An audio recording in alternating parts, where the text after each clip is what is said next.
As the sun rose one morning in southern Spain, a fisherman spotted something floating in the water. As he got closer, he discovered a body, dressed in military uniform, and floating next to it, a briefcase, attached by a thin chain. As the paths of these two men crossed, no one could have predicted that this moment would spark an incredible chain of events. A tale of a mystery corps, military deception, stealth and espionage that led all the way up to Adolf Hitler himself. This is the story of Operation Mincemeat. By April 1943, World War II was raging. As the Nazis took hold of most of mainland Europe, British and Allied forces were devising a strategy for a counterattack from the south. The plan? A huge invasion of Sicily by sea and sky, named Operation Husky. By taking Sicily, British and Allied forces could then push north into Nazi territories. But with growing defences across the whole of southern Europe, if Hitler got word of the strategy, any planned invasion would be met with every Nazi military resource available. But what if Hitler was to hear a rumour of an imminent attack, not in Sicily, but somewhere else? What if the Nazis were convinced of an elaborate plan to attack Greece and Sardinia instead, wasting their military resources to protect it and leaving Sicily vulnerable, and giving a strategic advantage to the Allies?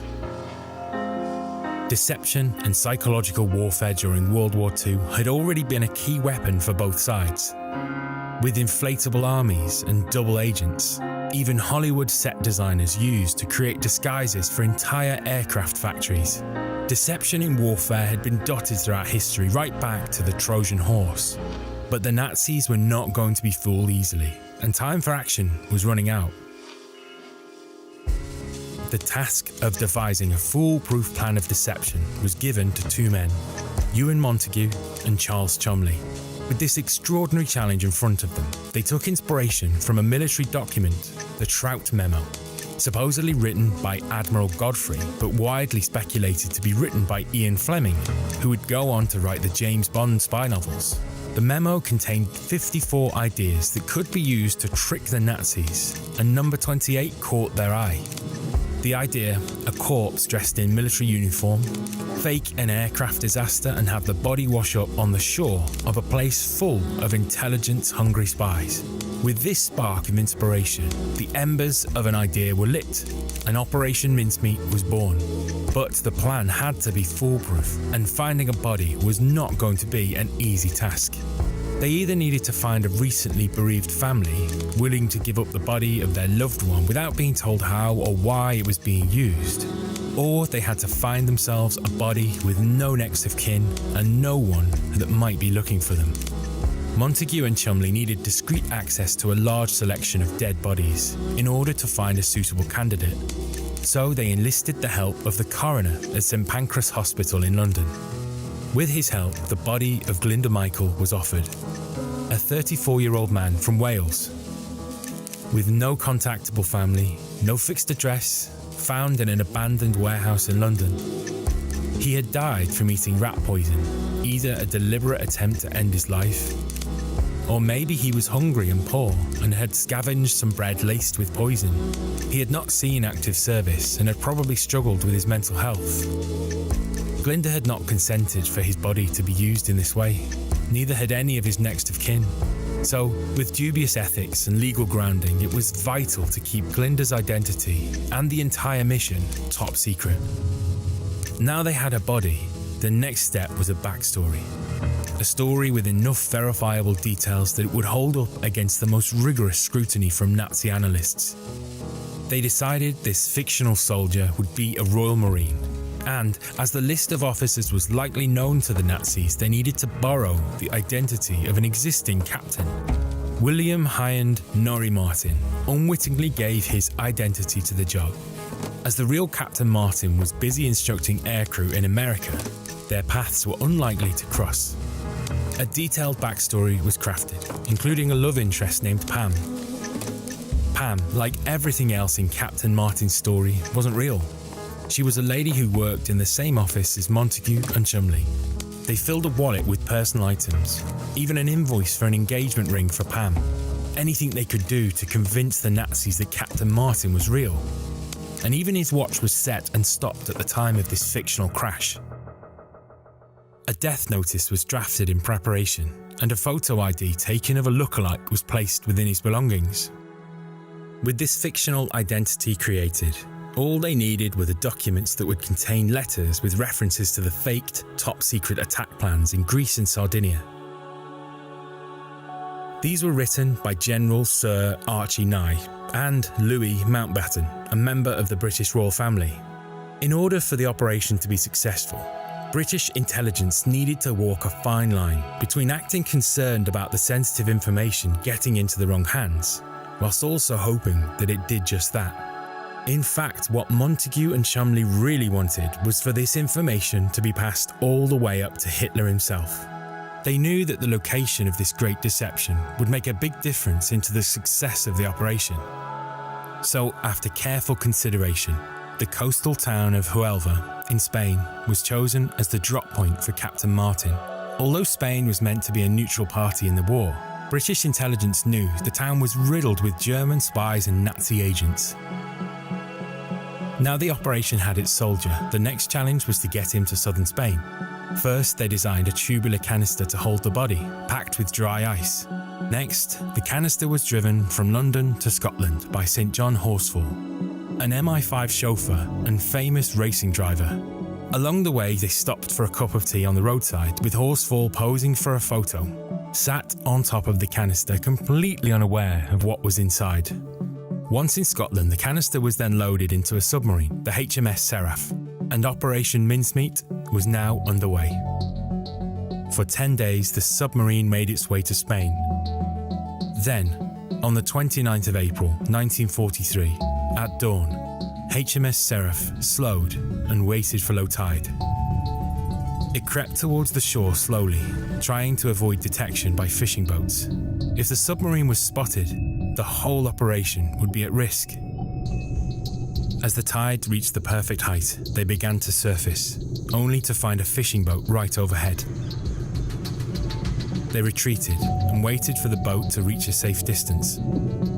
And at 4:15 a.m, the body of Glinda Michael, or Captain Martin as he was known in death, was lifted out of the container.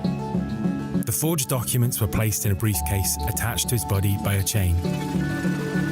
The water level was dropping fast and the vessel was now only 2 meters off the seabed. So, quickly, the officers slipped the body into the water and sped away, with the wash of the submarine giving Captain Martin a helping hand towards the shore.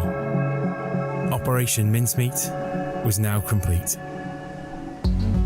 After the body was found, it was kept by the Spanish authorities for over a week. To keep up their side of the ruse, the British government requested that the briefcase was returned as a matter of urgency, which, as planned, only grew the interest of the German agents as to what was inside.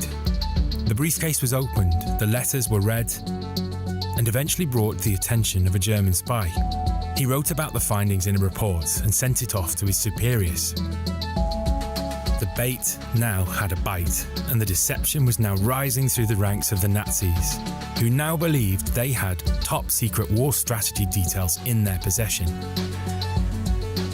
3 weeks later, just as Montagu and Cholmondeley had planned, the details of the forged letter eventually found its way to Germany and in front of Adolf Hitler, 3,000 miles away from where it was discovered. Hitler was skeptical of the information, and his analysts spent days checking and verifying every aspect of the letters. Despite the levels of detail given to the fictional soldier and the fake aircraft disaster, the Nazis spotted irregularities in the story. If there was a plane crash, where was the wreckage? Why was the body more decomposed than it should have been? And why did the man in the photo ID have more hair than the man in the water? But despite this, the deception had taken hold. Germany had taken the bait and began repositioning military resources towards Greece and Sardinia in preparation for the imminent attack. Back in Sicily, the dwindling numbers of German and Italian forces left behind had no idea what was about to hit them. By the time the Nazis discovered that Sicily was the real target, it was far too late. And as dawn broke on the 10th of July 1943, the HMS Seraph, the submarine that had been instrumental in delivering Captain Martin into the hands of the German spies, led the invasion. The defences that the Nazis left behind on the coastline were poorly equipped and were not well trained. As 100,000 Allied troops descended on the shores, the Italian and German troops surrendered in large numbers, many just taking off their uniforms and simply walking away. The Sicilian D-Day was over, and Mincemeat had been a success. Many historians have given credit to Operation Mincemeat as changing the course of history for World War II.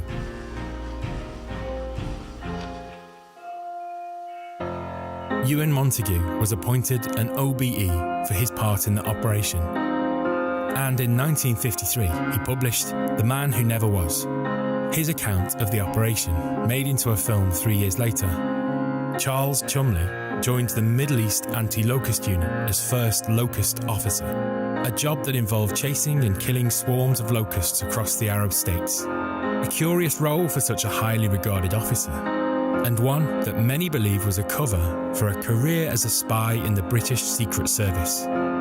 He was appointed an MBE in 1948 and kept a vow of secrecy about Operation Mincemeat until his death in 1982. And as for Glinda Michael, or Captain Martin as he was known in death, had spent most of his life in Wales. The only known photograph of him was taken as he lay dead in Captain Martin's Royal Marine uniform. It would take nearly 50 years for his name to be made public, when an amateur historian discovered his identity in some recently released government papers from the 1940s. Following the discovery of his true identity, his modest gravestone was updated to honour his role in World War II, and flowers are laid each April in his honour.